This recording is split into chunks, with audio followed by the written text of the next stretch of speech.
Hey everyone, and welcome back to the Deep Dive. We've got quite a mix of things to talk about today, Oh, yeah, a lot going on. from global economics and what's happening in India to, well, we've even got some space weather to throw in there. Yeah, it's amazing how these seemingly totally different things are all kind of connected, Yeah, I think that's what makes these deep dives so interesting. for sure. So let's get started. Our first stop is India and their place in the global economy. We keep hearing about the Indo-Pacific Economic Framework. IPEF. IQF? Yeah. What's the deal with that? Well, it's a pretty big deal, actually. It marks a new phase of economic cooperation in the Indo-Pacific region. I mean, you've got 14 countries involved, including some heavy hitters like the US, Japan, and of course, India. 14 countries. Yeah. Wow, that's a lot of different interests to juggle. So what's the main idea behind it all? It's all about creating a stronger and more prosperous Indo-Pacific region by, you know, building closer economic ties and setting some common standards in key areas. They've sort of bundled these areas into four main pillars: trade, supply chains, clean economy, and fair economy. So it's not just about trade deals then? Definitely not. It's a much broader approach. So let's break down those pillars a bit. Okay. Trade is obviously crucial. IPEF wants to make trade between these countries smoother, more transparent, and more efficient. Makes sense. Less red tape, more teamwork. Everyone wins. Right? A theory. Yeah. Yeah. But getting 14 countries with all their different priorities on the same page, that's the tricky part. But for anyone doing business in that region, understanding IPEF is going to be key. Definitely. Now, what about supply chains? We've all seen how fragile those can be. Oh, yeah, the pandemic really showed us that, didn't it? Yeah. So IPEF aims to make those supply chains more resilient by, promoting diversification. Oh, it's not putting all your eggs in one basket, basically. Exactly. It's about reducing our reliance on a single supplier for everything, identifying potential problems before they happen, and having backup plans in case things go wrong. Like a safety net for the global economy. Okay, what about the clean economy pillar? With all the focus on sustainability, that seems especially relevant. Absolutely. This pillar focuses on promoting clean energy, cutting down carbon emissions, and basically moving towards a more sustainable future. And I bet this is where India has a lot to offer, right? You bet. India is a global leader in renewable energy, especially solar power. So through IPEF, they can share their knowledge and tech with other countries and really speed up the shift to a greener economy. Okay, so we've got trade, supply chains, and clean energy. What about that fourth pillar, the fair economy one? That's all about making sure businesses and workers are playing on a level playing field, promoting fair labor practices, tackling corruption, and creating an environment where everyone can compete fairly. So it's not just about economic growth, it's about making sure everyone benefits from it. Exactly. It's about sustainable and equitable growth, which is especially important in a region as diverse as the Indo-Pacific. So it sounds like IPEF has the potential to really shake things up, but it's also pretty complex. Yeah, that's a good way to put it. It's a huge undertaking with some ambitious goals.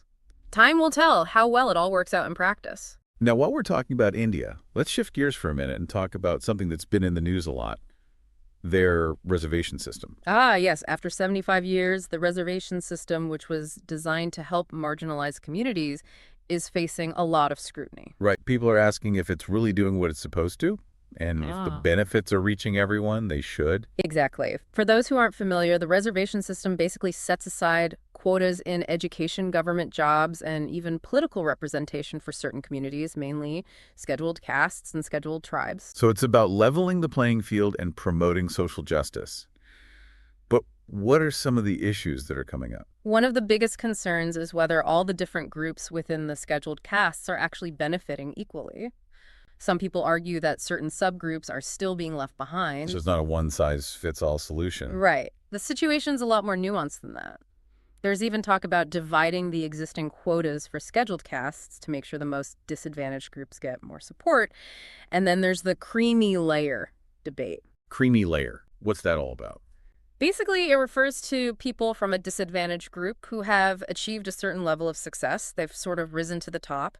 The argument is that once a family reaches that point, they don't need the same level of support anymore. So those resources can go to people who need them more. Exactly. And the Supreme Court has even weighed in on this, saying we need more data and a more sophisticated approach to really address these social equity issues within the reservation system. So it's not just about keeping the system as it is, it's about constantly adapting it and making sure it's actually working. Exactly. And that requires open and honest conversations about the problems, the potential solutions, and the ultimate goal of true social equity. Yeah, it's clear this is a really complex issue with no easy answers. But hey, speaking of complex issues, let's jump to something completely different. Space. India's Aditya L1 mission just made a pretty cool discovery. Oh, yeah, they observed a coronal mass ejection from the sun. A coronal mass ejection, or CME. There are these massive bursts of plasma and magnetic field from the sun, and they can actually affect us here on Earth. Whoa, how? Well, imagine widespread tech disruptions. They can mess with satellites, cause communication blackouts, GPS problems, even damage power grids. It's crazy to think that something happening millions of miles away can have such a big impact here. So like space weather forecasting, but with potentially much higher stakes. Exactly. Predicting these solar events is crucial for protecting our technology and preventing major problems. Wow, that is mind-blowing. Okay, so far we've covered global economics, social equity, and solar storms. It's Yeah. been quite the deep dive. It has. And we're not done yet. We've got more to explore, including a fascinating story about a historic railway in India that's considering a pretty futuristic fuel source. Sounds intriguing. It is. It's a great example of how the past and the future can come together in unexpected ways. We'll save that discussion for after a quick break. Okay, so let's talk about that historic railway in India and that futuristic fuel source. What's the story there? Well, we're talking about the Kalka-Shimla Railway, a UNESCO World Heritage Site right up in the Himalayas. It's a pretty amazing feat of engineering, and now they're looking to make history again by potentially powering their trains with green hydrogen. Wow, okay, so picture this. Those beautiful mountain landscapes with these futuristic trains chugging along. It's like something out of a movie. But first things first, what exactly is green hydrogen and why is everyone so excited about it? Green hydrogen is basically created by splitting water molecules using renewable energy sources like solar and wind power. The cool thing is that it doesn't produce any emissions when you burn it, so it's a really big deal in the fight against climate change. So it's like harnessing the power of nature to create a clean energy source. Pretty amazing. It is. And using green hydrogen to power a historic railway like the Kalka-Shimla line would be a perfect example of how we can preserve our heritage while embracing a sustainable future. Yeah, it would definitely make a statement about India's commitment to green tech. Yeah. Speaking of innovation, we also read about a program in India that's helping women in agriculture by giving them access to technology. Oh, you mean the Namo Drone Didi scheme? That's the one? Yeah, it's a really cool initiative. Basically, it's all about giving women in rural areas access to drones and training them to become drone pilots for farming. Hold on, drone pilots. That sounds so cool. Tell me more. So the government is giving out big subsidies, like up to 80% to women's self-help groups to buy these drones. Yeah. And they're also setting up training programs to teach them how to fly and maintain them. 80% subsidies. Wow. Yeah. That's huge. So what can these drones actually do on a farm? All sorts of things. They can be used to precisely spray fertilizers and pesticides, monitor the health of crops from the air, and even survey the land to see where irrigation is needed. That's incredible. Yeah. It's not just about efficiency either. It's about giving these women new skills and opportunities to earn an income and really contribute to their communities. Exactly. It gives them more control and a bigger say in how things are done. I love that. Okay. We've covered a lot today. There's one more important topic I want to make sure we talk about.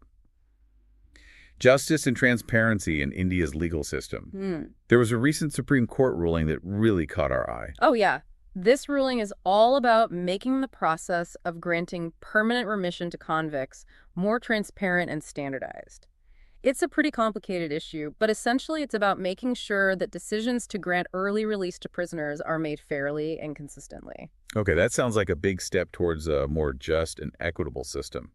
So can you give us a quick rundown of the main points of the ruling? Sure. So first off, the ruling says that states have to make their policies on remission available to all convicts. That means providing copies in prisons and even putting them online so everyone knows what the rules are. So no more confusion or ambiguity about how those decisions are made. Exactly. And the ruling also stresses the importance of clear communication.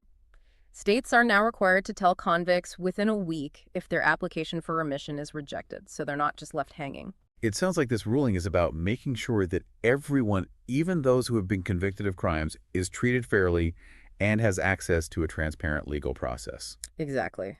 And it's worth noting that this ruling builds on an earlier case from 2021, Policy Strategy for Grant of Bail, which also focused on transparency and accountability in the legal system. It really shows you how everything is connected, even things that seem totally unrelated.